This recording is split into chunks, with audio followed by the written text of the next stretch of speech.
Alhamdulillah alladzi bi ni'matihi tatimmus shalihat. Allahumma salli wa sallim ala Muhammadin wa ala alihi wa ashabi ajma'in wa ba'du. Kepada jemaah Masjid Az-Zaman dan pemirsa KTV di mana berada, kita tidak pernah tahu dari kajian mana menghasilkan jamaah yang berilmu. Dengan ilmu ini akhirnya melahirkan amal-amal salih. Tentu manfaat ini kembali kepada si pelaku dan kepada orang yang mengajarkan ilmu. Dan kita tidak pernah tahu amal mana yang telah Allah berikan taufik kepada kita sehingga kita bisa mengerjakan amal saleh tersebut dan Allah terima amalnya. Dan inilah diantara ujian dakwah. Makanya mau kita sebagai penuntut ilmu atau pengajar ilmu butuh perjuangan untuk hadir ke majelis ilmu. Semakin berat perjuangan yang kita lakukan untuk mengerjakan suatu amalan, maka akan semakin besar juga pahala yang akan Allah berikan. Ini diantara adilnya Allah. Ketika Allah Azza wa Jalla melalui lisan Nabi SAW mengatakan bahwa tidaklah seorang hamba diberikan ujian melainkan sesuai kadar keimanannya.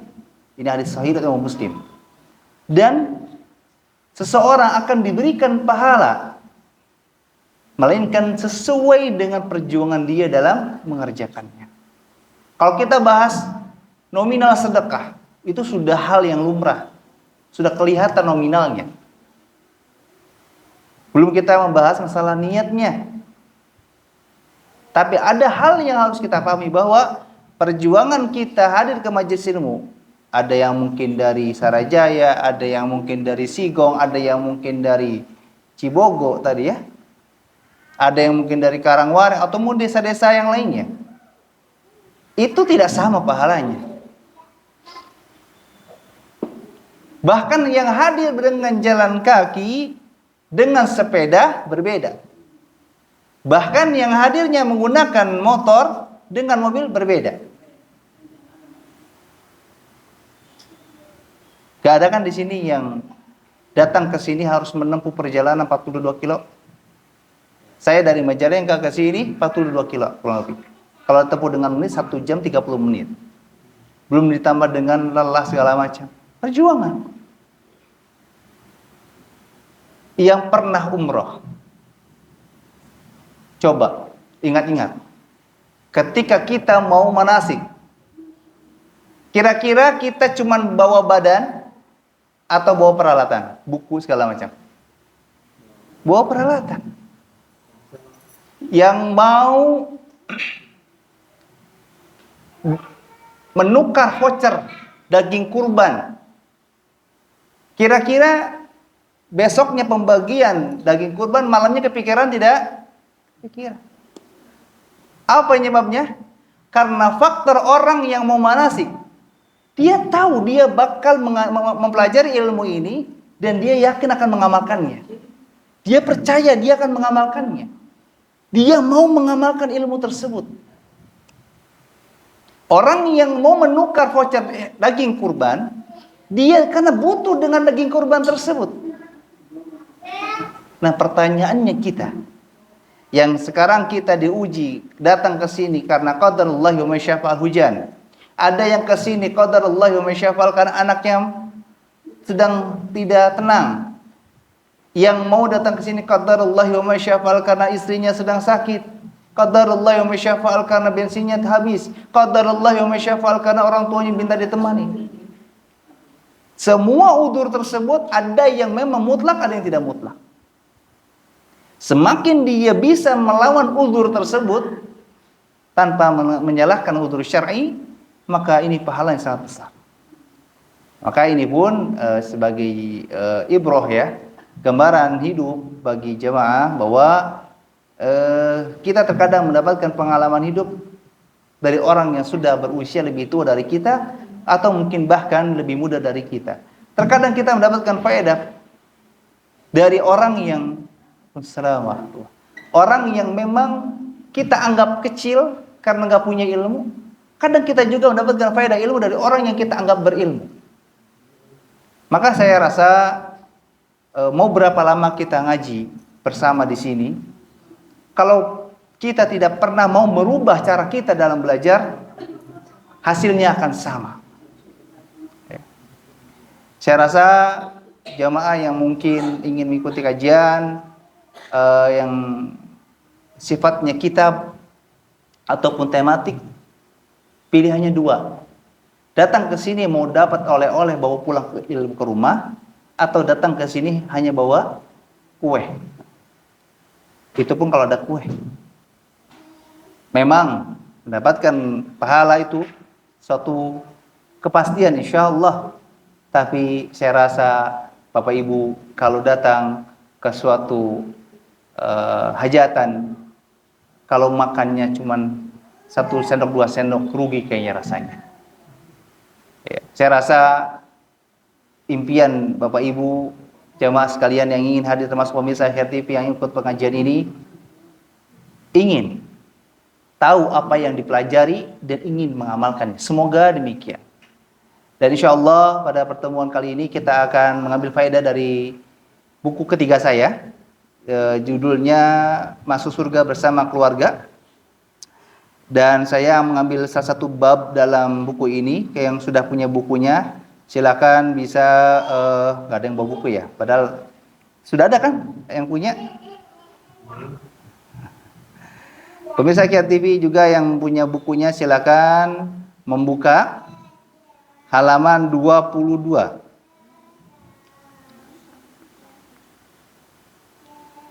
Apa temanya, Pak? Itu judul bukunya, Ibu. Banyak anak rezeki. Siapa di sini yang anaknya lebih dari 1? Masya Allah. Yang anaknya lebih dari 2? Ada yang anak lebih dari 2? Ada. Anak yang lebih dari 3? Anak yang lebih dari 4? Wah, belum ada ya. Ada atau tidak? Saya tadinya sudah mau menyiapkan amplop. Qadarullah wa ma syafa'al, belum sempat ke ATM.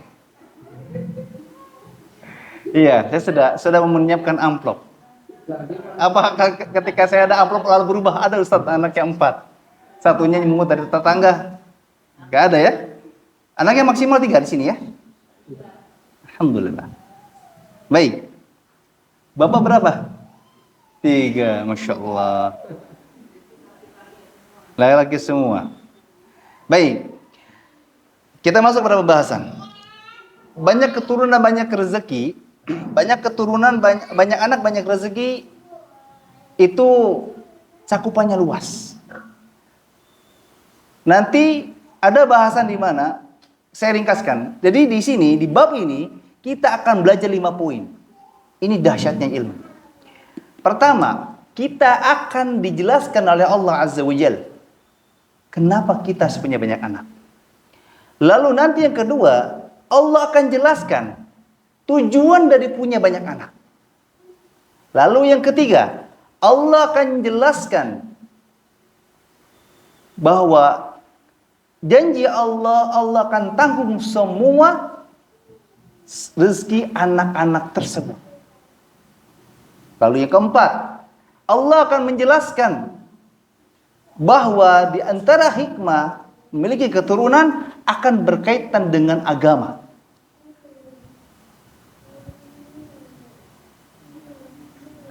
Lalu yang terakhir, simak sampai akhir aja. Baik. Mengawali pembahasan ini, maka saya akan membenarkan perkataan nenek moyang. Mungkin Bapak Ibu pernah mendengar perkataan orang-orang di zaman kita atau di zaman sebelum kita mengatakan apa? Banyak anak, banyak rezeki. Benar. Ingat, Islam tidak melarang adat. Tapi Islam membatasi adat. Ada yang dibolehkan, ada yang tidak. Di sini untuk pernyataan banyak anak-anak yang banyak rezeki benar. Karena sesuai dengan firman Allah Azza wa Jalla dalam surah Al-Baqarah ayat 187. Sebelum saya lanjutkan, saya kasih tips. Bapak Ibu yang mau mencatat kajian ini, simple. Kan nggak mungkin saya mengatakan Allah Azza wa Jalla berfirman, "Fal'ana bashiruhunna wabtaghu ma kataballahu lakum." Ditulis, nggak mungkin. Kecuali di antara Bapak Ibu ada yang sudah hafal Al-Quran. Ini lain cerita. Maka cukup tulis firman Allah Quran surah Al-Baqarah ayat 187. Nah, nanti dilengkapi ayatnya di rumah. Tujuannya apa? Supaya ada alasan untuk kita buka Al-Quran. Itu biasanya tips yang saya sering lakukan kalau saya ngikutin daurah. Kan tahu sendiri kalau beberapa masyayikh itu kalau menjelaskan ilmu itu maaf banget. Bukan menyamakan dengan kita, tapi seperti orang yang ngobrol itu pelan. Kata orang sudah apa? Ngahiyung. Cepat. Ada beberapa lafaz yang kita nggak, kalau fokus ke ayat doang ketinggalan.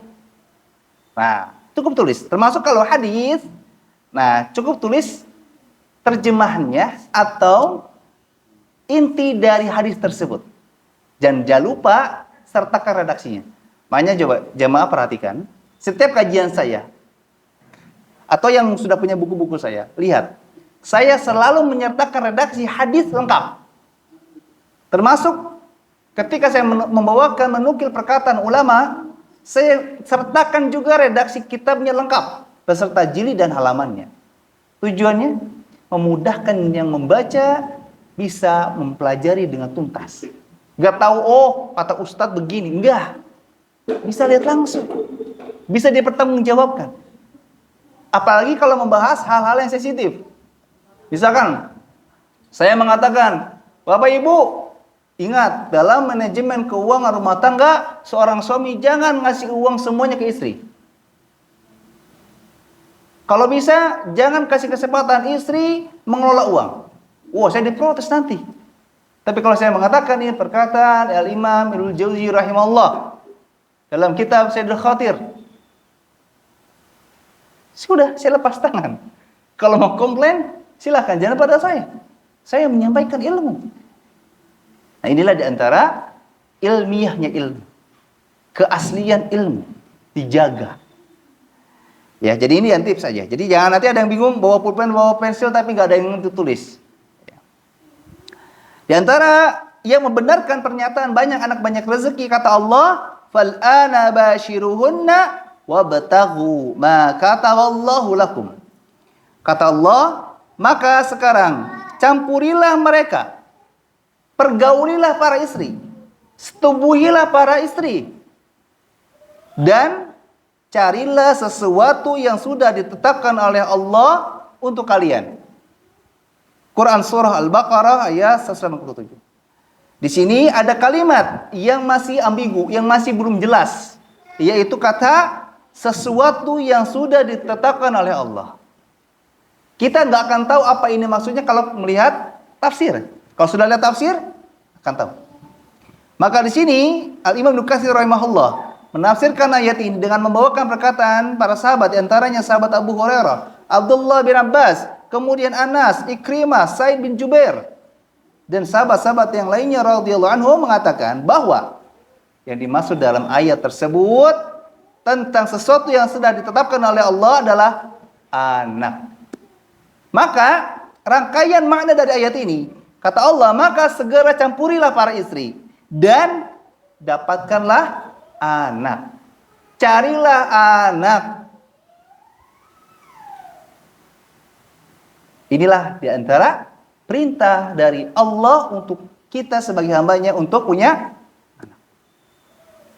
Nanti bagi yang mungkin diantara jamaah atau pemirsa yang sedang diuji oleh Allah Azza wa Jal, mungkin belum memiliki keturunan, ya, sudah menikah bertahun-tahun, nanti ada lain cerita. Ini lain cerita dalam artian ada bahasan yang berbeda. Ada di antara tulisan saya yang lainnya, judulnya Ketika Buah Hati Belum Dimiliki. Ini beda pembahasan, tapi di sini ada pacuan untuk berupaya punya anak.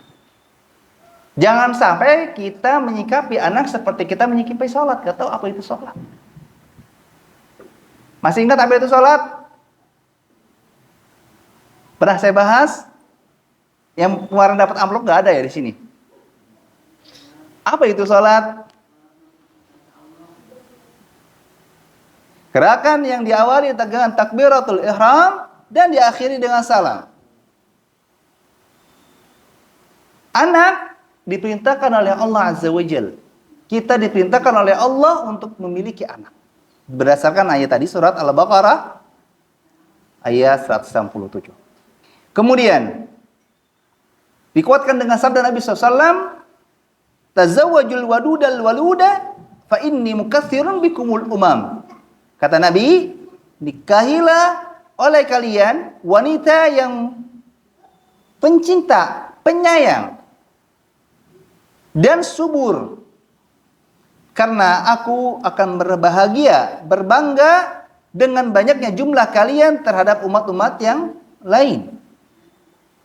Hadis riwayat Abu Dawud nomor hadis 2052. Dan saya tadi lupa tidak menyebutkan kitab tafsir Ibnu Katsir ya.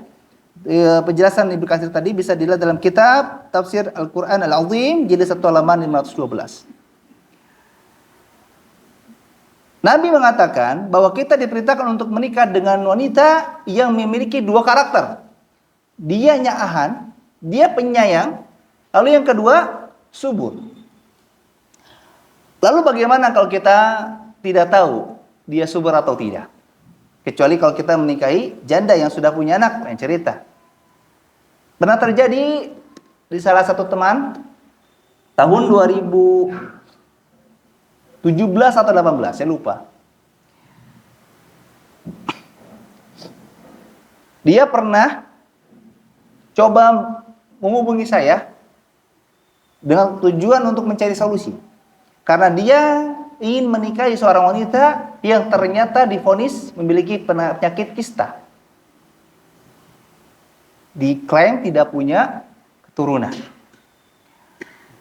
Maka saya bilang, kalau antum mau menikahi dia karena agamanya, insya Allah hal-hal yang seperti itu akan Allah perbaiki. Karena tujuan utama seorang menikahi wanita adalah agamanya. Bukan berarti ini bertolak belakang dengan hadis ini, tidak. Karena standarisasi subur itu umum.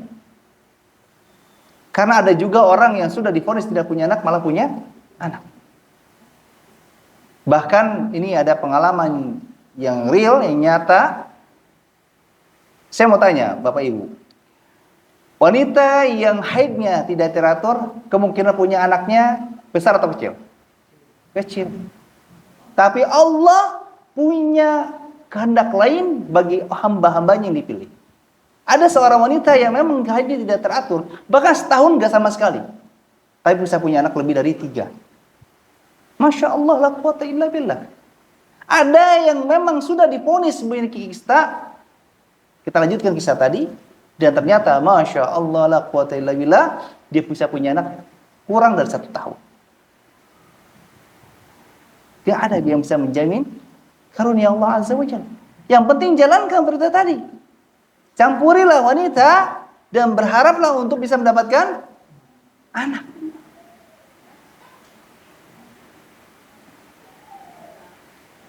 Bapak Ibu, di desanya masing-masing dapat surat untuk ditebus di desa untuk mendapatkan bantuan dari pemerintah. Besok, di waktu yang sudah ditentukan, berangkat dari rumah, lalu di tengah jalan ada tetangga kita bilang, nggak semua menang. Percuma kesana juga nggak bakal dapat. Goyah nggak? Goyah. Meskipun itu belum tentu benar.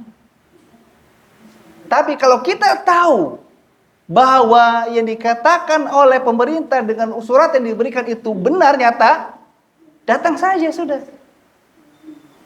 Karena tetangga kita yang bilang seperti itu, dia tidak ada peran pada kita. Dia bukan anggota pemerintah, dia bukan anggota desa, perangkat desa maksudnya. Dia tidak ada wewenang untuk menghalangi kita. Labah saja sudah. Fokus pada perintah. Suruh datang-datang.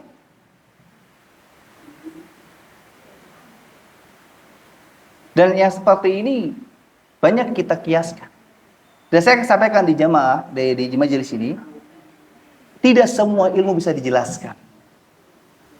Ada beberapa ilmu yang cukup kita pelajari dan silakan temukan kesulitan yang akan dihadapi beserta solusinya di kehidupannya masing-masing. Saya tidak bisa menjelaskan sulitnya tidak punya anak. Dan saya juga tidak bisa menjelaskan cara bagaimana bisa punya anak. Bahkan sampai dunia medis pun angkat tangan. Kalau berbicara ada seseorang yang ingin punya anak laki-laki, lalu apa obatnya? Tidak akan tahu. Meskipun dalam syariat ada. Di antara secara ilmiahnya adalah si laki-laki harus klimaks terlebih dahulu. Kalaupun pengen anak perempuan, berarti perempuan yang harus klimaks terlebih dahulu. Ini kan berbicara metode. Yang menentukan laki-laki atau perempuan, Allah Azza wa Jalla. Kita baru bahas masalah bagaimana caranya kita memahami ternyata Allah memberitakan kita punya anak. Kita lanjutkan.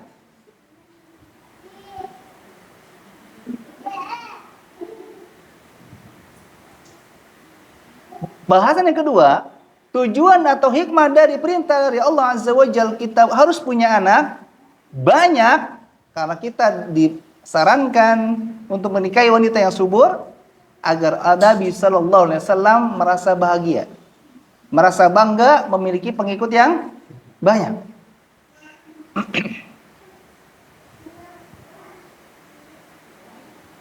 Bagi yang punya profesinya petani, apakah akan melihat sawah samping sawah milik temannya, tetangganya yang lebih kecil, perasaannya seperti orang yang melihat sawahnya lebih besar?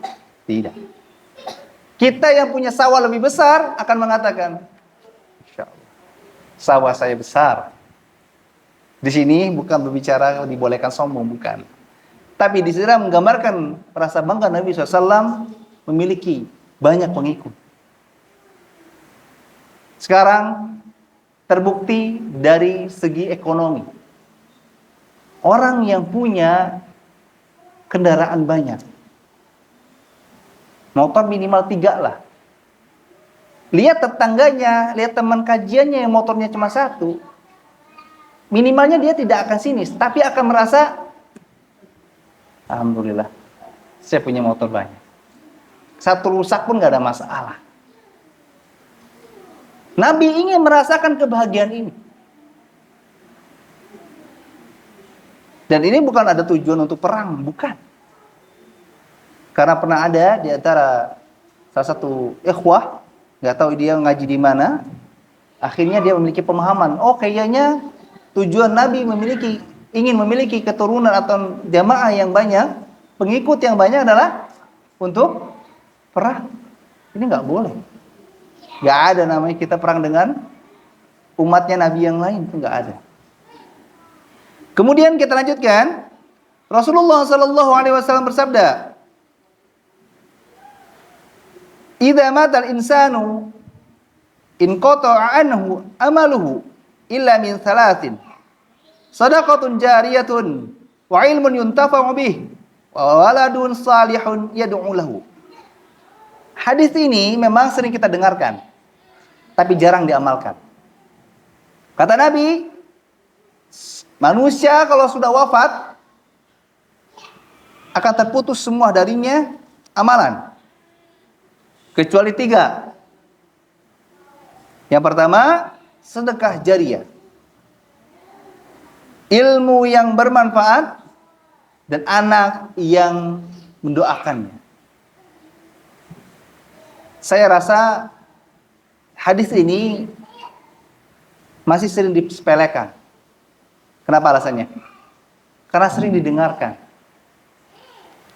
Kita akan lebih hormat ke ustadz atau ke teman kajian? Ke ustadz. Kenapa alasannya? Karena jarang ketemu ustadz. Coba kalau ketemu ustadz sering-sering. Masih biasa, teman main. Ini kalau jamaah beberapa kali mungkin pernah main ke as-sunnah, bukan momen kajian tapi akbar, itu sesama ustadz itu udah teman. Karena kamu sudah biasa. Hadis ini pun sama. Karena sering disebutkan dalam beberapa momen khutbah, pengajian, maka dianggap biasa. Padahal hadis inilah yang menjelaskan manfaat dari punya anak yang banyak. Di antaranya, wa waladun salihun yad'u lahu.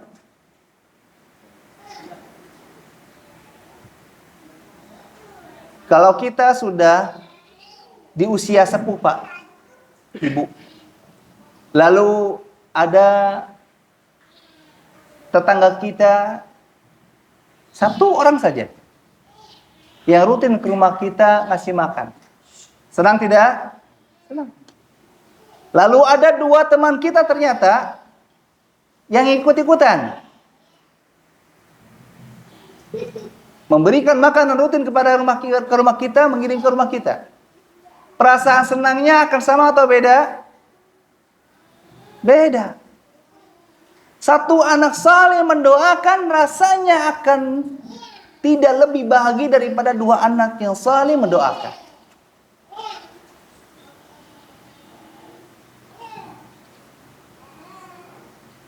Karena prinsip banyak anak riweuh, repot,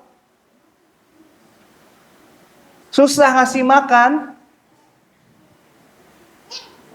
nanti kita akan diajarkan oleh syariat bahwa ternyata anggapan seperti itu salah. Ini yang tadi saya sampaikan, adat itu dibatasi oleh syariat. Dan saya katakan di sini, hadis tadi riwayat Muslim nomor hadis 1631. 1631 riwayat Imam Muslim. Kemudian anak adalah anugerah. Kehadiran mereka adalah nikmat. Anak itu kalau dalam rumah tangga itu kayak tali, Pak. Dia ngikat. Kalau ada jamaah atau pemirsa yang pernah bercerai, kita gambarkan. Kira-kira pasangan suami istri yang bercerai, belum punya anak, dengan suami istri yang bercerai, sudah punya anak, kira-kira akan lebih berat mana? Ketika sudah punya anak. Bukti syariat. Gak main-main. Pengikat. Rumah. Kalau tidak ada anak, rapi atau tidak? Rapi. Kalau ada anak, berantakan. Tapi seru mana? Seru berantakan. Karena ada yang dikerjain. Coba kalau rumahnya adem ayem, rapi, istri kita nggak ada kerjaan, malah nanti cari kesibukan lain. Dan nanti pahalanya tidak sebanyak ketika punya anak. Jangan dikira beberes itu nggak dapat pahala. Makanya sekarang itu kita dihadapkan dengan dunia yang modern yang bisa mengakibatkan kita mulai terkurangi jatah pahala. Contoh, nyapu sekarang sudah ada yang elektrik, muter sendiri dia. Kita duduk manis di sini, ngambil ngopi, ya. Nyuci, pakai mesin cuci, sambil bisa kerjaan yang lain. Ini suatu karunia yang Allah berikan, tapi hati-hati dalam menggunakannya, karena ini akan bisa berakibat merugikan kita. Di antaranya, kalau kita mau ke sholat Jumat, Antara naik motor sama jalan kaki pilih mana? Naik motor. Ya kan? Capek. Tapi di sini bergejolak. Pengen mendapatkan pahala, satu langkah diangkat 10 derajat, satu langkah dikurangi 10 keburukan.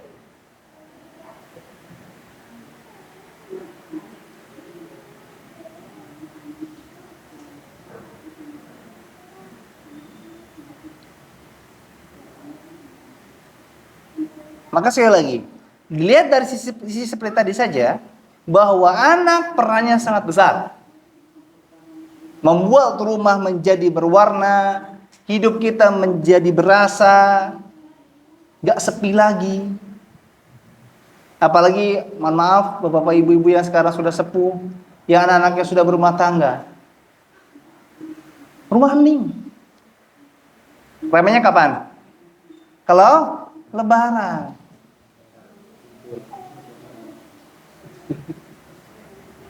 Terus kalau sudah meninggal orang tuanya,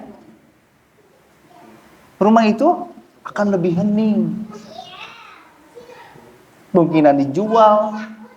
Kalau anak-anaknya udah nggak butuh duit, itu rumah akan dibiarkan saja.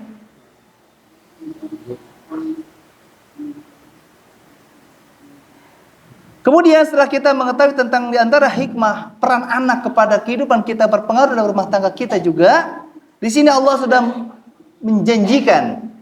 Allah Azza wa Jalla berfirman, "Wala taqtulu auladakum min imlaq, nahnu narzuqukum wa iyyakum." Dan janganlah kalian membunuh anak-anak kalian karena takut kemiskinan. Kami yang akan memberi rezeki kepada kalian dan kepada mereka. Presiden memberikan suatu keputusan melalui menterinya mengedarkan surat bahwa semua masyarakat Indonesia akan disubsidi setiap bulan 1 juta rupiah. Semuanya dapat. Yakin nggak? Yakin, pasti dapat. Kecuali kriteria lain cerita. Karena sekarang banyak di antara orang-orang yang bekerja di pemerintahan yang tidak amanah. Ya. Data yang dipakai untuk penyaluran bantuan pemerintah, data yang lama. Akhirnya yang dulu memang berhak dapat, selang beberapa tahun sudah punya motor, sudah punya rumah, tetap dapat. Ketika pemerintah sudah mengklaim semua rakyat akan mendapatkan bantuan, saya yakin. Sekarang tanggal 25, 5 hari lagi, bantuan akan cair. 1 juta. Lumayan bisa buat beli cat rumah jadi bagus lagi. Lumayan bisa buat ram. Bareng tetangga, bareng keluarga. Lumayan nanti bisa ikut infak di masjid. Sudah yakin, padahal itu belum ditunaikan. Dan mungkin tidak pemerintah berbohong. Mungkin, tapi kita yakin. Sekarang Allah Azza wa Jalla yang tidak pernah berbohong, yang selalu menepati janji, sudah mengatakan semua anak akan diberi rezeki, termasuk kalian para orang tua. Lalu kita berpikir, sigana sisi woye mah maknya, masa iya? Inilah kita akan lebih percaya dengan sesuatu yang nyata. Kalau saja pahala itu ada, wujud, masjid ini penuh.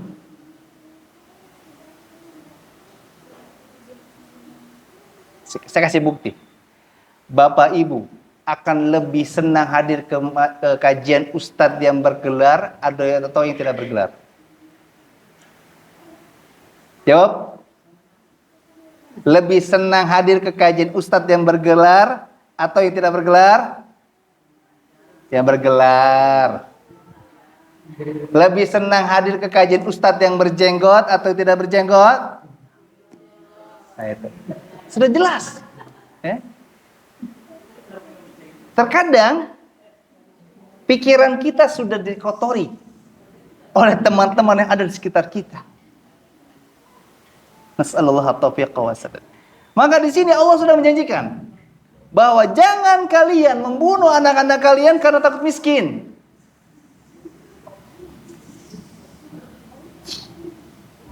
Ada tetangga kita mau bunuh diri karena terlilit utang. Jangan bunuh diri. Bakal berhenti nggak bunuh dirinya? Belum tentu. Harusnya bagaimana? Dikasih solusi. Tenang, utangnya saya bayarin. Berhenti nggak? Berhenti. Hatur nuhun pisan, jazakallahu khairan. Ini Allah sudah memberikan peringatan, jangan bunuh anak kalian karena takut miskin. Karena saya akan berikan rezeki pada kalian, pada anak-anak kalian. Sudah Isya ya? Kalau tidak salah 25. Betul tidak?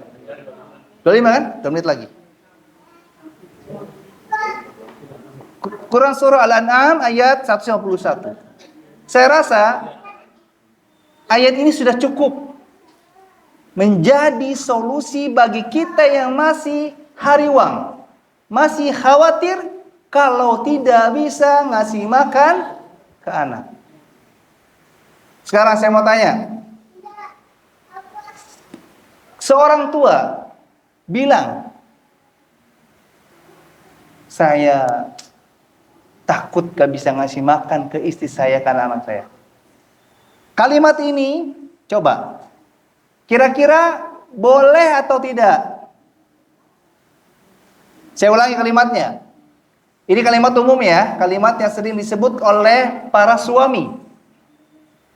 Saya takut gak bisa ngasih makan ke istri dan anak saya. Boleh atau tidak? Tidak boleh, alasannya apa? Kenapa Pak? Karena yang ngasih makan Allah Azza wa Jalla. Kalau mau ngeluh, bilangnya begini, saya khawatir tidak bisa menafkahi dengan yang baik. Karena bisa jadi nafkah yang disebut tidak baik adalah dari rezeki yang tidak halal. Karena kalimat ini besar konsekuensinya. Inilah alasan kenapa kita tidak boleh mengucapkan Selamat Natal atau penyebutan hari raya agama lain. Karena bukan soal kalimat doang, enggak. Justru dengan ucapanlah kita bisa masuk Islam. Sekali lagi, setidaknya poin-poin tadi kita sudah diajarkan oleh Allah Azza wa Jalla dan Nabi SAW tentang asal usul kenapa kita harus punya anak banyak. Lalu diantara manfaat punya anak banyak dan solusi ketika kita punya anak banyak. Karena Allah melalui syariat Islam yang disampaikan oleh Nabi SAW sudah lengkap. Ketika sudah memberikan perintah, akan ada upah. Ketika ada masalah, ada solusi.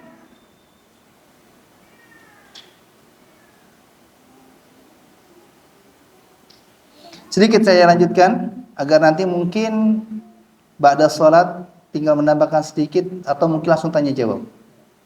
Karena ini Masya Allah, bahasan seperti ini nih menjadi favorit beberapa jamaah dari luar Jawa. Ada dari Pekanbaru, dari beberapa daerah Jawa, saya tidak terlalu ingat, Jawa Timur maksudnya.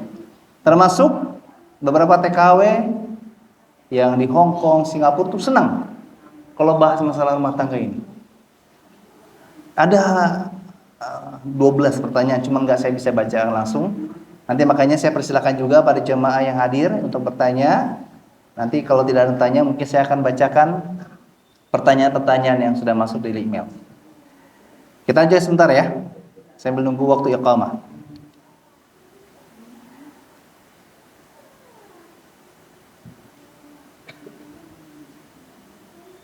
Kemudian,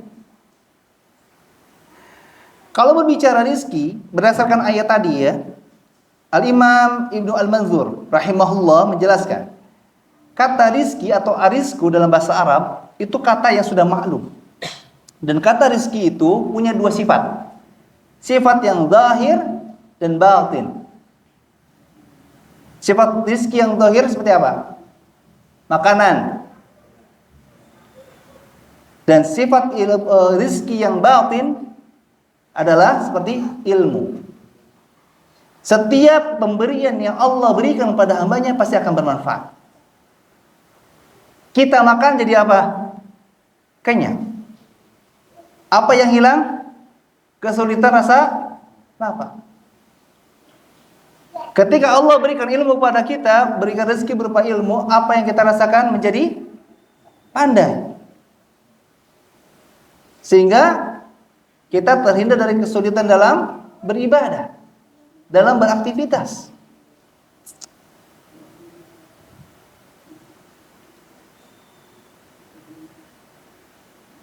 Penjelasan ini bisa dalam kitab Lisanul Arab jilid 10 halaman 1115. Dan Rasulullah sallallahu alaihi wasallam bersabda, "Kataballahu maqadiral khalaiqi qabla an yakhluqas samawati wal ard bi 50,000 sanah."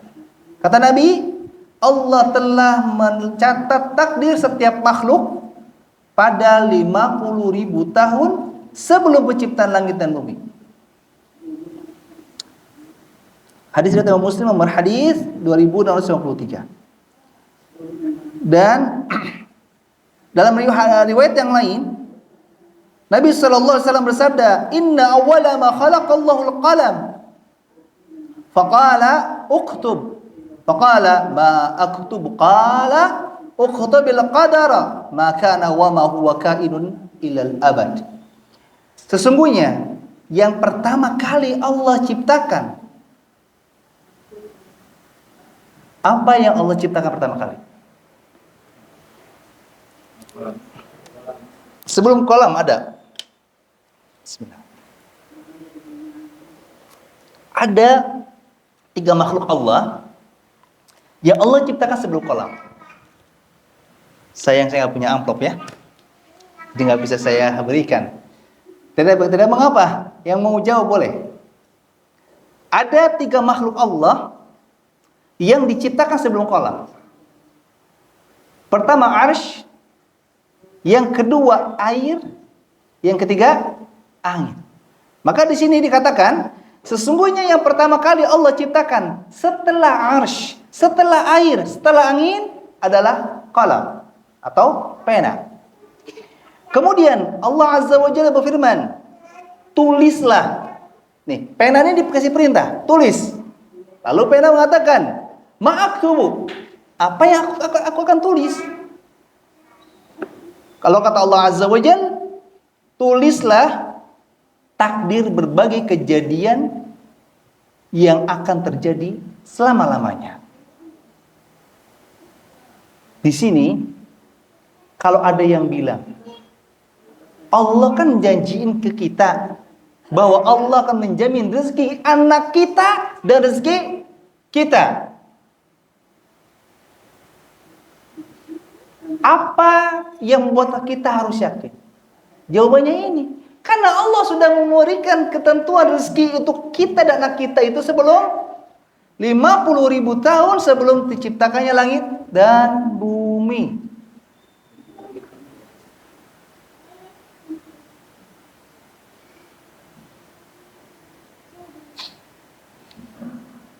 Kalau ada orang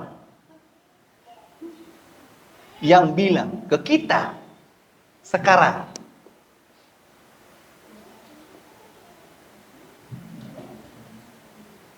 Bapak Ibu, nanti jam 8 hujan reda insya Allah. Terus Bapak Ibu pulang nih jam 8. Di tengah jalan ada orang menyapa kita. Alhamdulillah, hujannya jam 8 reda ya. Akan percaya sama orang yang ketemu kita di jalan atau yang saya bicarakan sekarang? Akan lebih percaya kepada saya atau kepada orang lain? Kepada saya seharusnya. Kenapa? Karena saya bilang itu reda sebelum reda. Ini kita bukan berbicara indah keenam. Ada sesuatu yang nyata tapi diketahui sebelum terjadi. Karena ada salah satu firqah yang menyimpang pemahamannya tidak seperti ini. Bahwa mengatakan Allah itu menentukan takdir setelah hamba tersebut berbuat.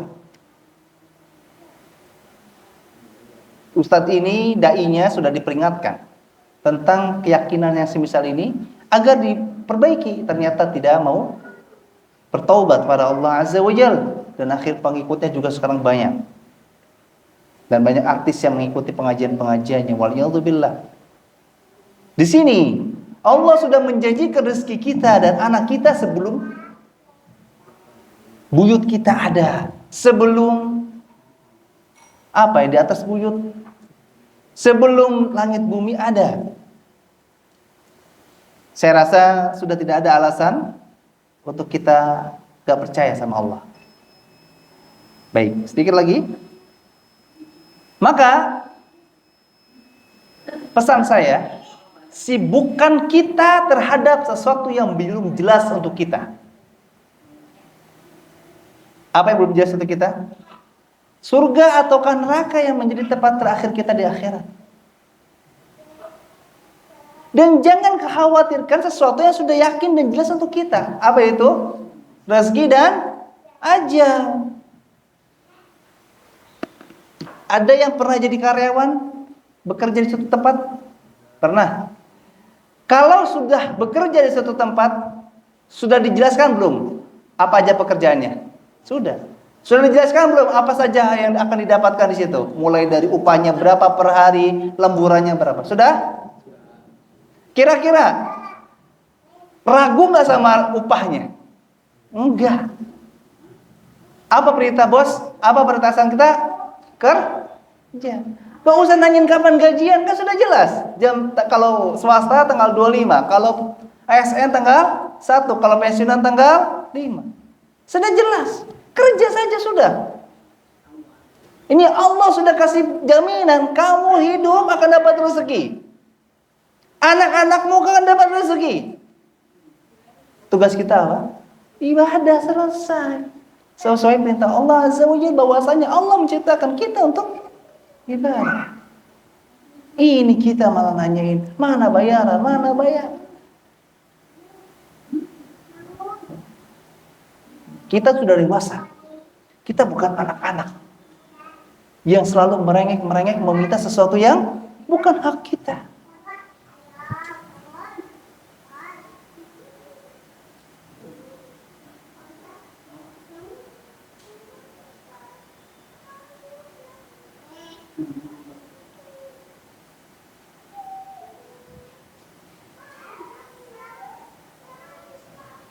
Mungkin saya cukupkan temuan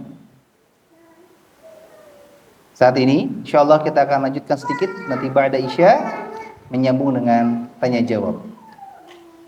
Subhanakallahumma bihamdika asyhadu an la ilaha illa anta astaghfiruka wa atubu ilaik. Bismillah, alhamdulillah alladzi bi ni'matihi tatimmus shalihat. Allahumma shalli wa sallim ala Muhammadin wa ala alihi wa ashabi ajma'in. Thumma ma ba'du. Kita kembali lanjutkan menyambung bahasan yang tadi kita bahas sebelum salat Isya. Dan nanti kita sambung dengan tanya jawab. Barangkali ada bahasan yang mungkin masih belum paham, karena jangan sampai pulang dari kajian tidak membawa oleh-oleh ilmu. Sebelum saya masuk pada bahasan, ada faedah yang mungkin saya sampaikan untuk diamalkan di sini di hari-hari selanjutnya. Maka ini fikih yang harus diketahui oleh semua jamaah, bahwa nanti selanjutnya kalau bertepatan dengan sholat zuhur, maghrib, zuhur dan maghrib, lalu bersama dengan sholat dua tersebut hujan, baik deras ataupun tidak deras, maka di situ ada uzur yang bisa kita amalkan, yang Allah berikan kepada kita adalah menjamak salat. Karena di antara bahasan fikih ini ada khilaf di antara ulama, apakah harus hujan yang deras atau tidak. Maka pendapat yang saya anggap ini lebih mendekati kebenaran insyaallah, dan ini setidaknya dianggap lebih kuat bagi saya, adalah hujan deras ataupun tidak deras maka masuk pada uzur tersebut. Di antara dalilnya adalah bagaimana di antara yang menyebabkan kita boleh sholat di rumah adalah ketika becek. Becek bahaya nggak Pak? Enggak. Tapi di situ menjadi uzur kita boleh berangkat, tidak berangkat ke masjid. Apalagi ini hujan yang bukan hanya bisa membasahi celana atau sarung atau jubah kita, atasan kita pun akan basah. Maka ini sudah sangat menjadi sebab yang menguatkan. Adik Suhaib saya duduk aja, duduknya baik ya, sehingga kita boleh menjamak sholat ketika hujan berlangsung. Ya, jadi ini fikih yang harus kita. Nanti kalau misalkan ada di antara jamaah yang sudah paham masalah ini, lalu nanti ada imam yang mungkin gak ikut kajian ini, maka dikasih tahu. Kita cukup tanya, mau dijamak atau tidak? Semoga imamnya paham. Makanya ketika kita membahas siapa yang lebih utama menjadi imam, memang kriteria utama adalah bacaan yang fasih, yang hafalannya banyak. Lalu yang kedua, paham tentang sunnah Nabi dalam masalah sholat. Baik, kita lanjutkan.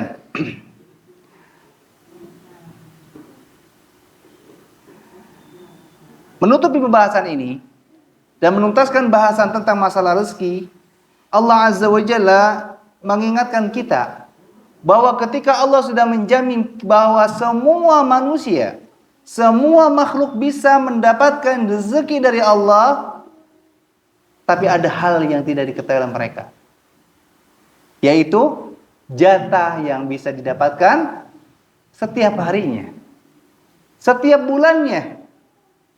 Kalau ada yang bertanya, berapa banyak rezeki yang akan Allah berikan kepada kita setiap harinya, maka jawabnya, wallahu a'lam, kita tidak tahu. Di antara hikmahnya adalah agar kita terus yakin kepada Allah tanpa adanya rasa bermalas-malasan. Kita dapat uang 3 juta di tanggal 1 dari upah kerja kita, yang kita sudah tahu itu per bulan pasti 3 juta. Dibandingkan dengan kita mendapatkan di tanggal 1 uang 4 atau 5 juta. Tanpa kita tahu ujung-ujung kita dapat. Lebih senang mana? Senang yang pertama atau yang kedua? Yang kedua. Ekspektasinya nggak keduga. Jangankan gaji, kita nemu uang di saku yang habis dicuci aja senang atau tidak? Senang. Wih, ada uang 5.000, lumayan buat bensin. Apalagi zaman kita ketika kita sedang tidak punya uang, nemu uang 10.000 di saku itu berharganya bukan main. Tapi ketika kita nggak punya uang tapi tahu didapat 10.000, rasanya biasa aja. Inilah diantara hikmah kenapa Allah tidak menyebutkan kadar berapa banyak rezeki yang akan ditunaikan di setiap hari kepada hamba-hambanya.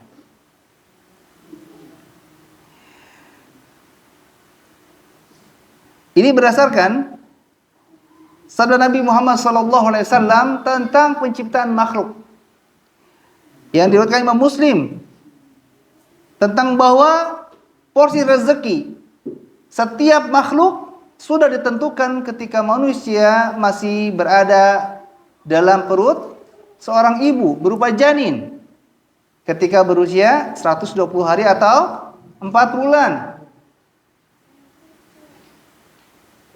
Mulai dari segumpal darah menjadi segumpal daging, lalu setelah itu ditiupkan ruh dan ditentukan antara rezeki, ajal, amal, dan hidupnya, bahagia atau sengsara.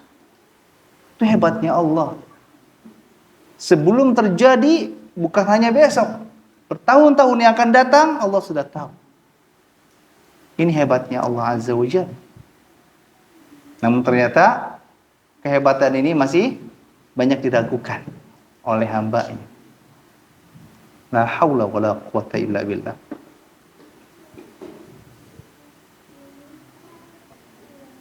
Dan hati-hati juga, terkadang ketidaksabaran kita mendapatkan rezeki Allah yang membuat kita akhirnya dikurangi jatahnya.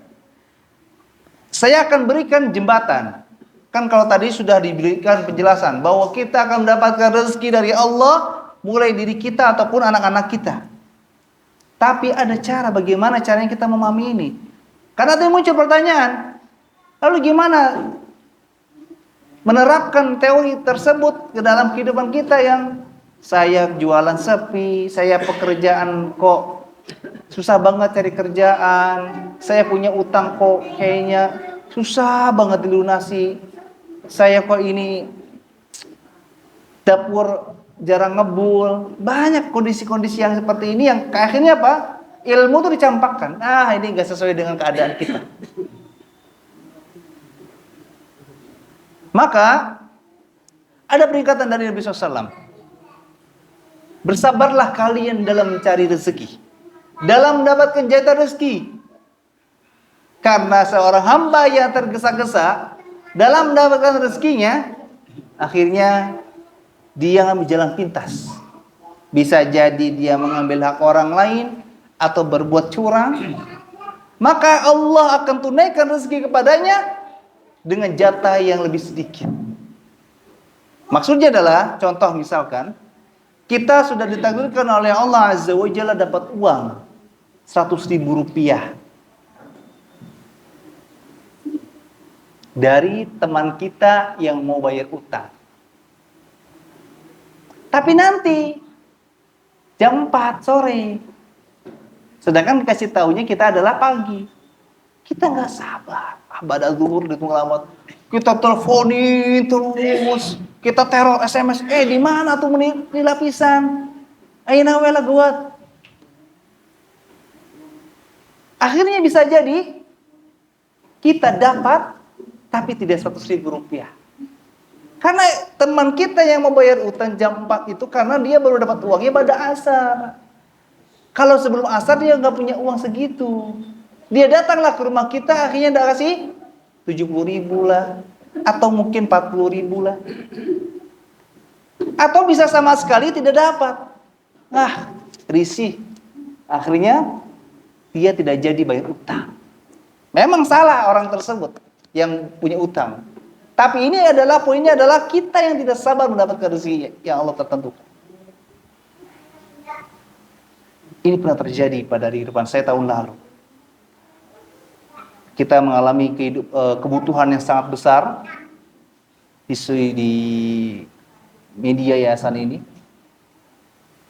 Ada kebutuhan yang sekitar 30 juta rupiah. Kita bingung, siapa yang bisa bantu? Akhirnya dengan taufik Allah, ada salah satu saudara saya mau bantu dengan berbagai macam drama-dramanya. Sebetulnya kalau saya mau pada saat itu bersabar dan tenang, akal saya bisa berpikir, solusi lain yang lebih mudah, yang lebih aman. Akhirnya saya memberanikan diri mengajukan bantuan pinjaman kepada saudara. Diiyakanlah di tanggal yang dibutuhkan. Lusa saya harus sana. Karena sudah dijanjikan akan dapat bantuan 30 juta. Karena dia akan mencairkan depositonya. Ini ujian iman. Karena sudah dapat janji dari orang lain, dari makhluk, akhirnya lupa tawakal pada Allah Azza wa Jalla. Gampang. Sudah tenang. Kebutuhan sudah aman. Ditempuh dengan cara yang tergesa-gesa, tidak bersabar dan lepas tawakal. Begitu hari haknya besoknya, saya datang sesuai permintaan jam 10. Assalamualaikum. Waalaikumsalam. Oh, Ustaz gimana kabar? Sehat? Gimana udah beres? Ya ini mau baru ngambil. Ustaz, sudah saya kirimkan untuk anak saya semalam. Drama mulai. Dan pada saat itu saya berasa kayak terjun dari gedung tinggi. Hilang harapan. 2 hari saya menunggu tanpa tawakal pada Allah Azza wa Jalla. Ditemu dengan ketergesa-gesaan, akhirnya saya buta. Tapi masih ada waktu, saya bilang 10 menit lagi. Karena saya sudah berjanji jam 10:30 saya akan tunaikan itu. Saya punya waktu 10 menit dari berkunjung tadi untuk berdoa kepada Allah. Saya mohon ampun pada Allah, menyesal karena sudah melepas tawakal saya kepada Allah Azza wa Jalla. Saya sudah tergesa-gesa dalam mendapatkan rezeki dari Allah Azza wa Jalla. Akhirnya Allah tolong. Ternyata ada hikmah. Batalnya tidak jadinya bantuan tersebut yang sudah dijanjikan kepada saya, membuat Allah berikan pertolongan pada saya dengan mudah, tanpa embel-embel. Karena saya kalau itu bisa ditunaikan, saya dikasih waktu 2 bulan untuk mengembalikan. Ternyata Allah gantalah. Di sisi lain untuk menyelamatkan kita, di saya dari madharat yang lebih besar. Di sisi lain ini pelajaran buat kita bahwa tergesa-gesa dalam mencari rezeki Allah berakibat fatal. Apalagi melepaskan tawakal kepada Allah. 10 menit saya berdoa pada Allah Azza wa Jalla. Waktu saya sengaja karena nggak punya uang, cari masjid saja sudah. Berdoa kepada Allah Azza wa Jalla. Sepi, nggak ada orang. Suka-suka hati, mau nangis, mau apa, bebas. Memang pertolongan Allah tuh nggak ujuk-ujuk datang. Butuh proses. Menguji keimanan kita, sabar atau tidak. Akhirnya dengan berat hati saya katakan, saya minta soleh. Meskipun saya nggak tahu gimana caranya, Allah tolong saya. Tapi yang saya tahu, saya bisa berdoa pada Allah Azza wa Jalla. Sebagaimana kata Umar, ya aku harapkan bukanlah dikabulkannya doa, tapi semoga Allah selalu mampukan aku untuk bisa berdoa kepada Allah. Saya janjikan jam 4. Ingat, bedakan antara modal dengkul dengan tawakal. Kalau rumus yang saya lakukan ini adalah tawakal. Saya menyesal perbuatan ini dan saya kembali kepada Allah. Dan jam 15.58 ada WhatsApp masuk berupa foto. Tandanya apa? Bukti transferan. Akhirnya jam 15.59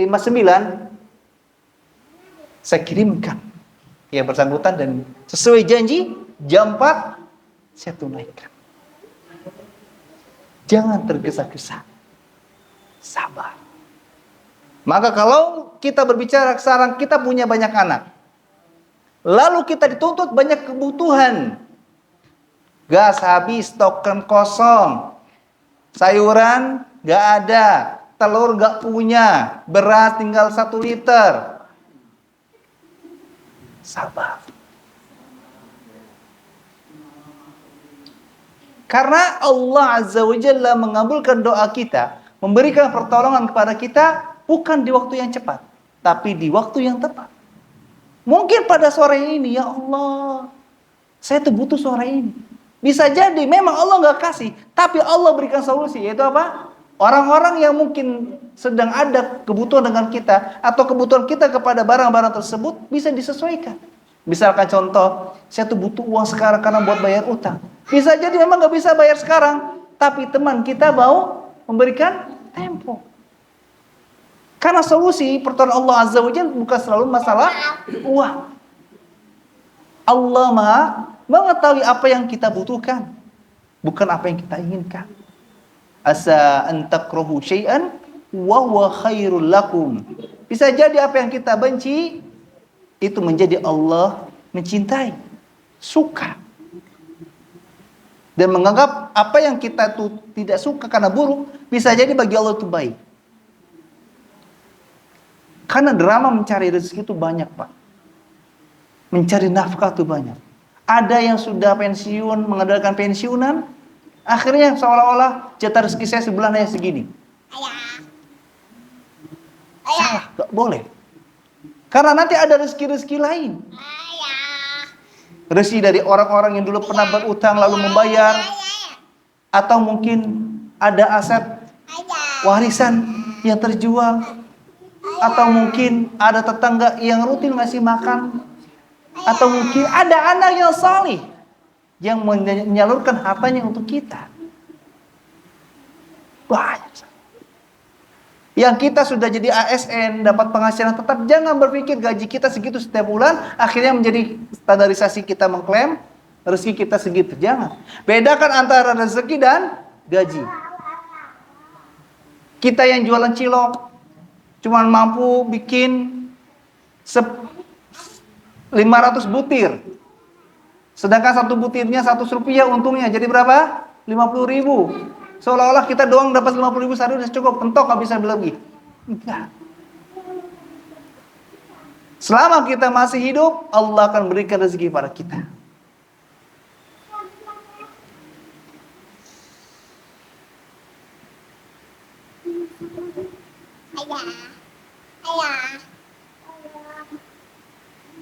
Dan kenapa Allah Azza wa Jalla tidak langsung memudahkan urusan setiap hamba dengan melapangkan rezeki para hamba-hambanya? Karena Allah sudah berjanji, walau basatallahu rizqa li'ibadihi labaghaw fil ardi walakin yunazzilu biqadarin ma yasha innahu bi'ibadihi khabirun basirun. Kata Allah, dan kalau saja Allah melapangkan rezeki kepada hamba-hambanya, tentu mereka akan melampaui batas di muka bumi ini. Tetapi Allah tetap menurunkan sesuatu yang dikehendakinya dengan ukuran. Sesungguhnya Dia Maha mengetahui keadaan hamba-hambanya, lagi Maha mengetahui. Dan Maha melihat dan Maha mengetahui. Kita ilustrasikan. Kalau setiap hari nih kita dapat rezeki banyak, bakal ke masjid enggak? Kajian jalan enggak? Kita bisa paham sih. Memang tidak mudah. Banyak penuntut ilmu yang tergelincir masalah rezeki. Banyak para dai yang tergelincir dalam masalah rezeki. Bahkan tidak sedikit dalam masalah dakwah pun tergelincir dalam masalah uang. Kalau amplopnya besar, akan diupayakan hadir. Kalau amplopnya kecil, tidak hadir. Maka ini pun sekaligus ya, himbauan untuk DKM. Sebaiknya selanjutnya untuk kajian saya, kalau mau bantu kegiatan dakwah media atau yayasan yang saya bina, silakan. Bisa tunaikan di luar kajian ini. Ya. Kalau di Majalengka ini sudah tidak ada lagi yang embel-embel ini ustadz untuk operasional, ini ustadz untuk yayasan, itu udah nggak ada. Ada salah satu kajian saya dari dulu di pelosok desa di Majalengka, itu sudah berhenti. Kalau antum mau bantu program, di situ sudah jelas ada rekening, ada ustadz Saya nggak punya rekening, saya nggak punya ATM. Sekarang ada BRI Link, ada warung-warung yang sudah menyiapkan jasa transfer. Ustaz repot. Antum pikir saya jalan dari rumah ke masjid nggak repot? Perjuangan, akhi.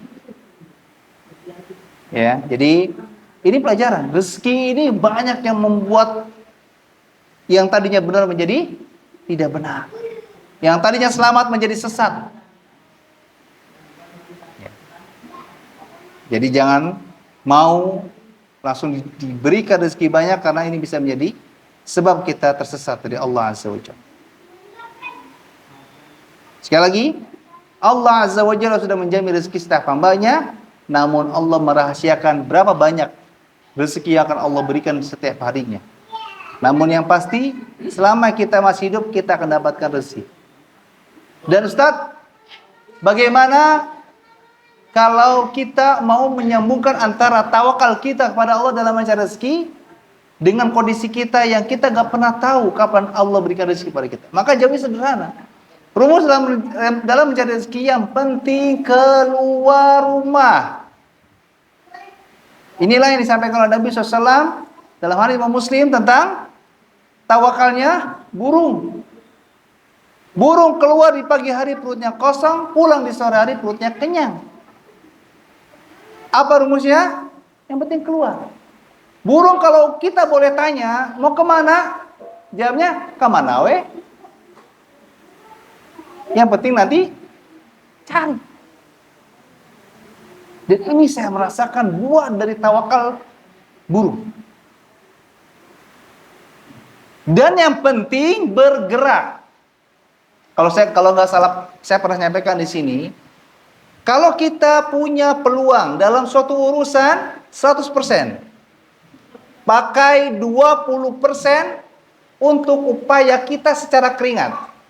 Entah kita mikirin ide untuk solusi, atau kita mencari bantuan, atau kita berjualan, atau kita bekerja. Lalu 80%-nya upaya kita secara ketakwaan. Berarti kalau 20% secara keringat adalah berkaitan dengan manusia, kalau yang 80% berkaitan dengan ketakwaan, berkaitan dengan Allah. Kenapa 20%? Karena emang itu. Apa dalilnya? Pertama, ketika Allah memberikan rezeki kepada Maryam dalam surah Al-Kahfi,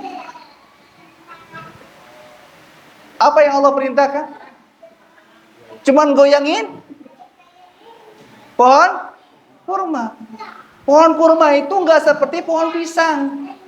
Kita yang jaguar ringkas, yang laki-laki perkasa saja, kalau goyang pohon kurma, belum tentu tangkai itu goyang. Apalagi ini perempuan lemah baru melahirkan.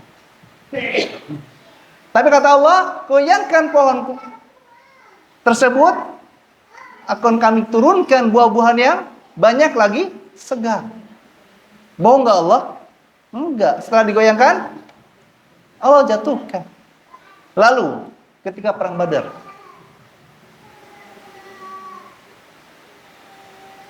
pasukan Nabi Shallallahu Alaihi Wasallam lebih banyak atau lebih sedikit dari lawan? Lebih sedikit.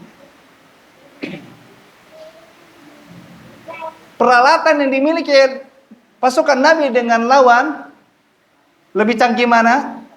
Lawan.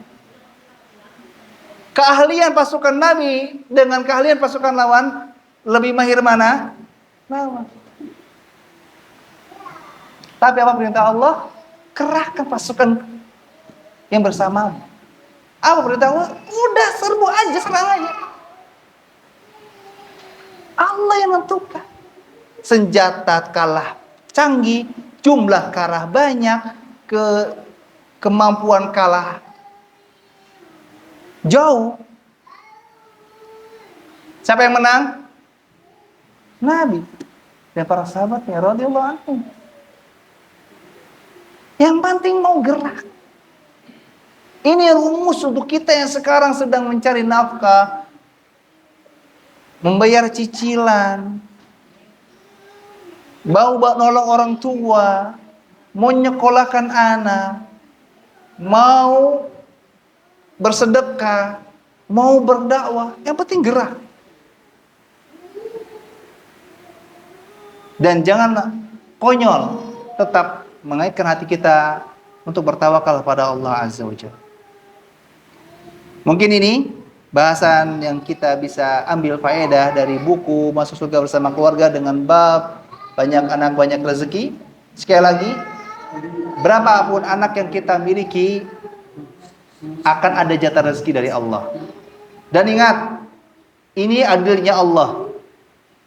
Hidup kita ya ketika dulu masih sendiri, dengan sudah menikah, tentu rezeki yang akan Allah berikan pada kita lebih banyak ketika kita sudah menikah. Ketika kita sudah menikah, dengan kita sudah punya anak, maka tentu rezeki yang akan Allah berikan kepada kita ketika kita sudah punya anak akan lebih banyak. Ketika kita sudah punya anak satu dengan anak dua, tentu rezeki yang akan Allah berikan kepada kita akan lebih banyak pada saat kita punya dua anak. Ini adilnya Allah. Karena setiap makhluk punya jatah rezeki masing-masing. Bukan jatah kita 100% dibagi-bagi, Bu. Maka bersyukur. Semakin banyak anak, semakin banyak rezeki. Ustadz, berarti Allah nggak adil. Masa saya yang anaknya satu rezekinya segini, sedangkan teman saya anaknya 3 anak rezekinya lebih banyak? Begini, jamaah. Kalau kita punya mobil bak carry, dikasih muatannya sesuai bak carry atau bak truk? Bak carry. Kalau kita dikasih muatan seperti bak tank, baknya truk, mau nggak? Nggak akan mau, beban. Begitupun sama, yang punya mobil truk, maka muatannya sesuai bak truk. Kalau dia dikasih muatannya bak carry, nggak mau. Nanti tidak sesuai operasional, boros di bensin. Realita. Jadi jangan berbicara enak ini, enak itu, enggak. Nikmati apa yang kita miliki yang Allah berikan pada kita. Urusan manusia, urusan orang lain itu orang lain. Urusan kita pada Allah, hisab yang jelas. Ada manusia itu urusan mereka. Sebelum saya tutup dan saya bacakan pertanyaan dari jemaah online dari pemirsa Akhir TV, barangkali jemaah Masjid Az-Zaman ada yang mau bertanya, saya persilakan.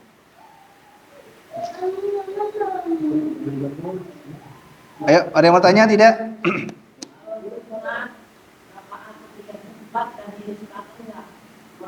Gimana, Bu?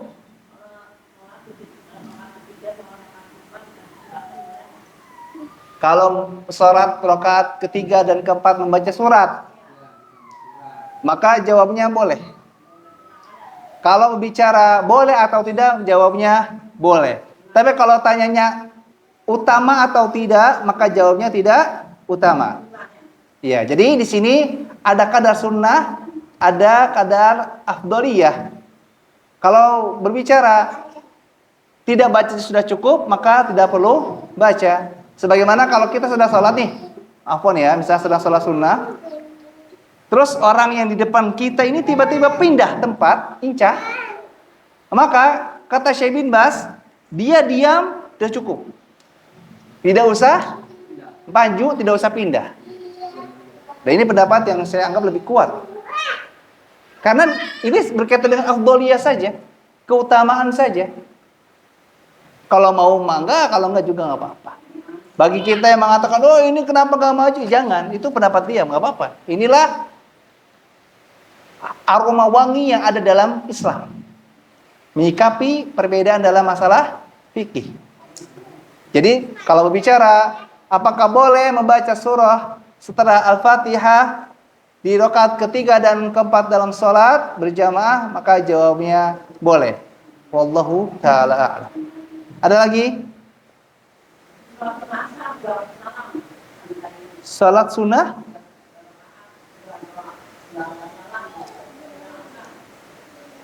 Mengerjakan salat sunnah setelah asar. Mengerjakan salat sebelum asar.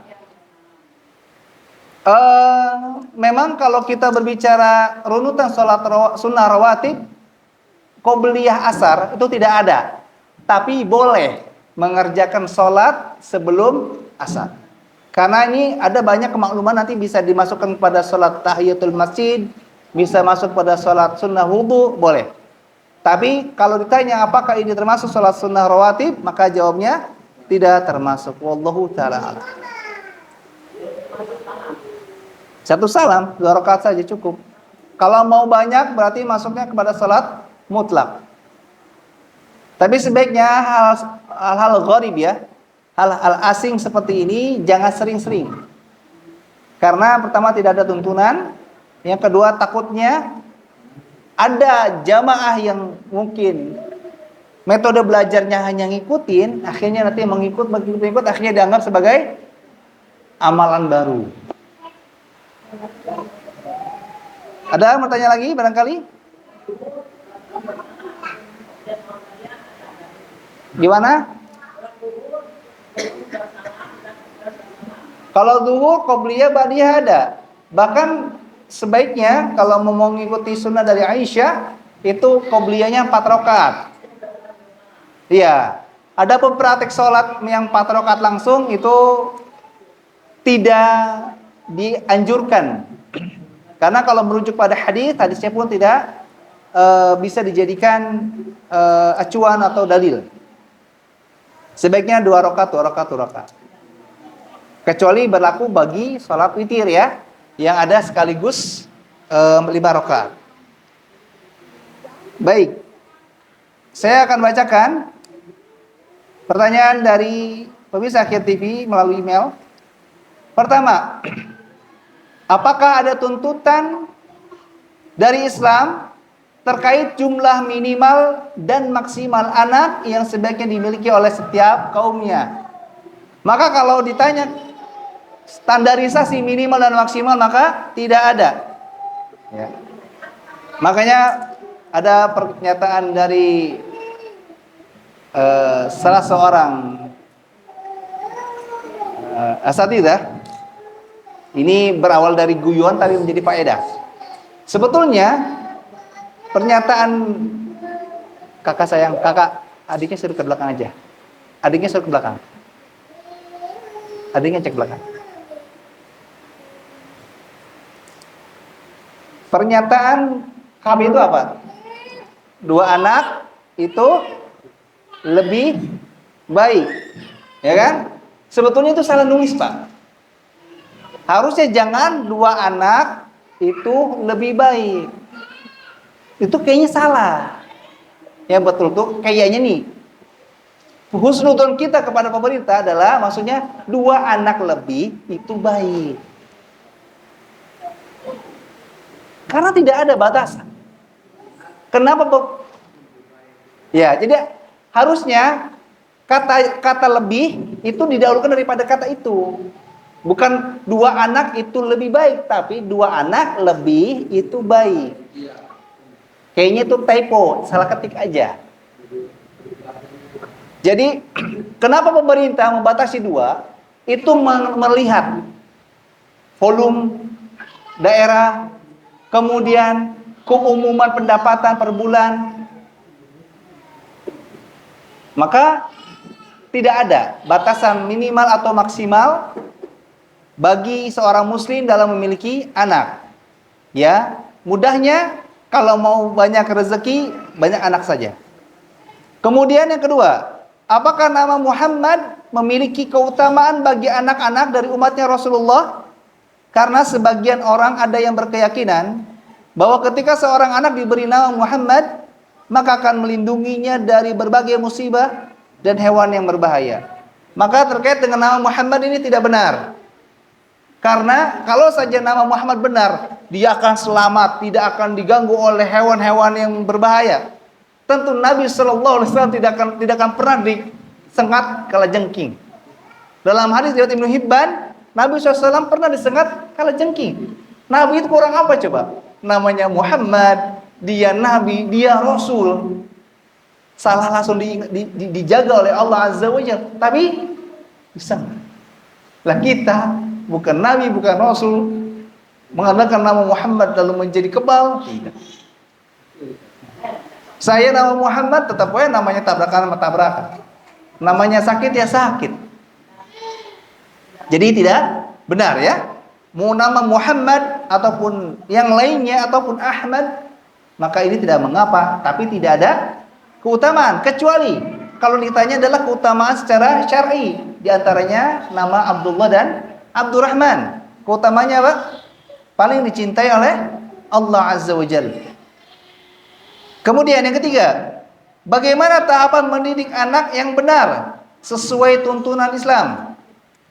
Karena sampai sekarang sepertinya setiap orang tua punya standar masing-masing dalam mendidik anak-anaknya, yang entah sesuai atau tidak dengan syariat Islam.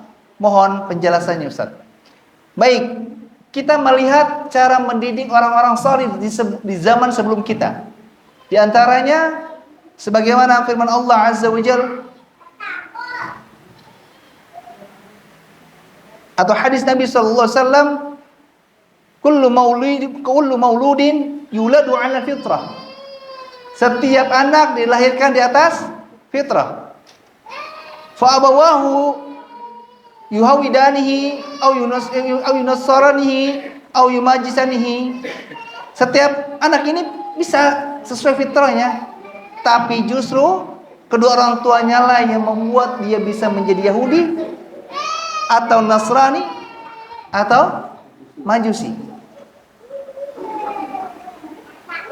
Di sini berarti poin utama kita sebagai orang tua harus paham anak kita ini benar agamanya Islam. Maka jangan disesatkan. Kalau sesat berkaitan dengan apa?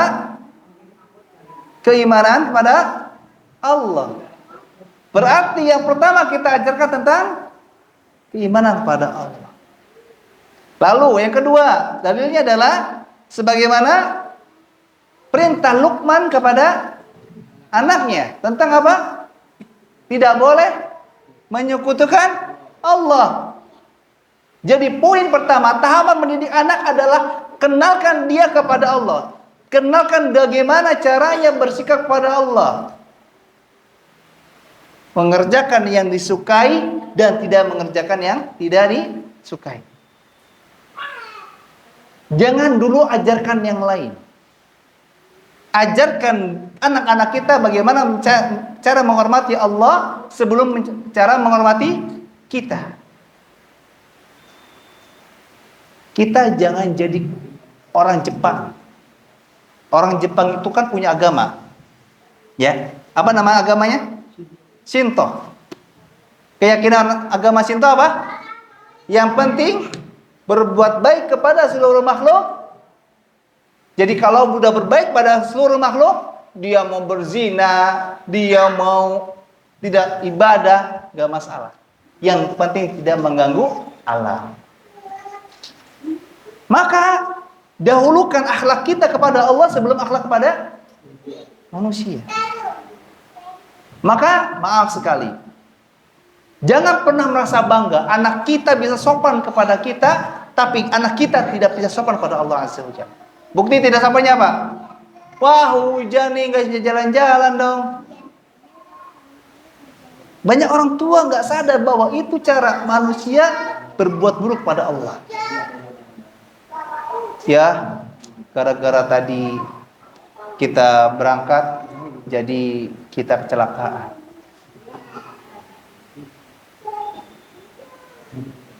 Memang, saya pernah menjelaskan di sini. Tahapan dalam belajar adalah mempelajari adab sebelum ilmu. Tapi ingat, ilmu di sini adalah tidak termasuk dalam masalah akidah. Kemudian dalil selanjutnya, ketika Nabi SAW mengutus Mu'adz, apa yang diperintahkan oleh Nabi untuk berdakwah kepada Mu'adz? Tentang Tuhan, tentang Rabb, tentang Allah. Bukan tentang tata krama, bukan tentang bagaimana caranya berjualan, bukan bagaimana caranya bisa baca Al-Quran, bukan. Tapi dengan cara ini dilakukan sesuai bahasa anak. Jangan dengan bahasa buku, anak kita nggak akan mengerti. Jadi tahapan pertama adalah kenalkan dia kepada Allah dengan segala konsekuensinya. Mengerjakan yang disukai, mengerjakan yang diperintahkan, dan jangan mengerjakan yang tidak disukai, dan jangan mengerjakan yang tidak diperintahkan. Dengan segala konsekuensinya. Ya, jadi kita ini banyak orang tua yang mengajarkan agama Shinto kepada anak-anak kita. Harus sopan, harus baik kepada manusia, gak boleh merusak alam, harus menyayangi hewan. Itu yang digaungkan. Karena kesalahan anak masih bisa dimaklumi. Tapi kesalahan ini kalau terus-menerus dibiarkan akan fatal.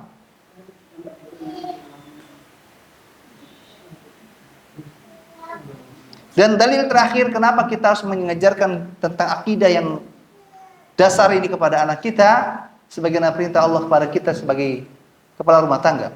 Allah Azza wa Jalla berfirman, "Qu anfusakum wa ahlikum nar." Jagalah dirimu dan diri keluargamu dari api neraka. Quran surah At-Tahrim ayat 6. Cara satu-satu untuk menghindar dari neraka adalah dengan beriman kepada Allah Azza wa Jalla. Bukan dengan Adam. Bukan dengan baca Al-Quran.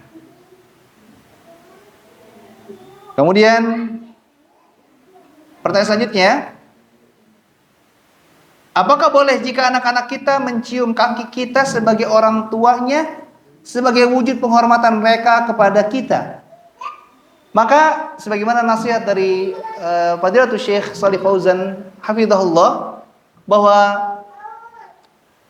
menundukkan diri hanya boleh kepada Allah Azza wa Jalla, tidak boleh kepada makhluk. Kalau sekedar mencium pipi, mencium kening, mencium tangan boleh. Kalau mencium kaki tidak boleh. Karena ingat, cara menghormati bukan hanya dengan satu cara. Bukan berarti kalau ada orang yang tidak mau mencium kaki kita, bukan berarti dia tidak menghormati kita. Mungkin dia punya cara menghormati yang berbeda. Bukan berarti kalau ada orang yang biasa ketemu cipika-cipiki menghormati ketika kita tidak dicipika-cipikikan, bukan berarti tidak menghormati kita. Bukan begitu juga. Jangan pernah menjebak diri kita dengan logika kita sendiri. Ini anak gak mau coba kisah ya, berarti blok-blok nih, kurang ajar, gak sopan. Gak begitu. Maka gimana cara kita mendakwahi keluarga seperti ini? Upayakan hindari momen-momen seperti ini. Kapan biasanya? Lebaran. Apa istilahnya sini? Sungkeman. Ya, kita kalau bisa begitu sholat Id selesai, jabat tangan, cium kening, doakan kebaikan. Nah, nanti kalau yang lainnya datang pada sungkeman, biarkan urusan mereka. Yang penting kita sudah lebih awal. Tapi lain cerita kalau kita datangnya terakhir. Ini siasat aja, biar kita tidak terjebak dalam kondisi yang salah. Terakhir, kayaknya, apa solusi bagi seorang anak seperti saya yang memiliki banyak saudara dan ekonomi orang tua yang saat ini sedang tidak lapang, sedangkan saya sudah di usia yang khawatir terjerumus dalam zina? Apa solusi dari Islam untuk kondisi saya seperti ini, Ustaz? Pertama, anak-anak laki-laki boleh menikah tanpa izin orang tua, karena menimbang maslahat. Karena anak laki-laki boleh menikahkan dirinya, beda dengan perempuan. Maka kalau dilihat orang tuanya ini, kalau saya izin nanti dia bilang, tuh adik-adik kamu masih butuh biaya untuk sekolah, lalu kita dibiarkan untuk tidak menikah dan akhirnya terjerumus dalam zina, maka menimbang maslahat kita boleh menikah tanpa izin. Nanti pelan-pelan kita kasih paham. Ya paling ngambek setahun 2 tahun. Ya mudah-mudahan tidak selama itu. Tapi kita pahamkan dengan bahasa kita kepada orang tua. Sehingga dalam kondisi seperti ini, anak laki-laki boleh menikah tanpa izin orang tua. Sebagaimana ini pun berlaku bagi kita yang mau belajar agama, terus gak dapat izin dari orang tua, maka boleh kita pergi tanpa izin, gak masalah, untuk mencari ilmu. Sebagai penutup, saya menyampaikan nasihat dari, ya ini salah satu kata-kata faedah yang saya dapatkan bahwa terkait dengan kehidupan ini, manusia datang tanpa membawa sesuatu. Lalu hidup di dunia mengejar sesuatu. Lalu mati meninggalkan sesuatu. Lalu akan dimintai pertanggungjawaban atas sesuatu. Kita rugi. Kita datang ke dunia ini gak bawa sesuatu. Kemudian kita ambisi mengejar sesuatu. Dan kita mati, kita gak bawa sesuatu itu.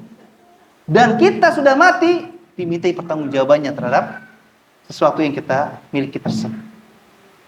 Ini suatu beban yang tidak ringan untuk kita pikul di hadapan Allah Azza wa Jalla.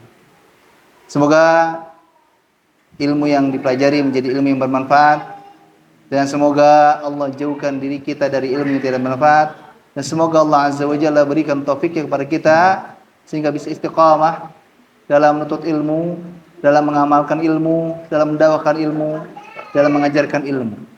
Dan semoga Allah Azza wa Jalla menjadikan kita menjadi sebab tersebarnya hidayah dan taufik dari Allah untuk seluruh makhluknya. Dan semoga Allah Azza wa Jalla selalu mencukupi kebutuhan kita dengan rezekinya yang halal, yang thayyib, dan Allah jauhkan diri kita dari rezekinya yang tidak halal dan tidak thayyib. Subhanakallahumma bihamdika asyhadu an la ilaha illa anta astaghfiruka wa atubu ilaik. Assalamualaikum warahmatullahi wabarakatuh.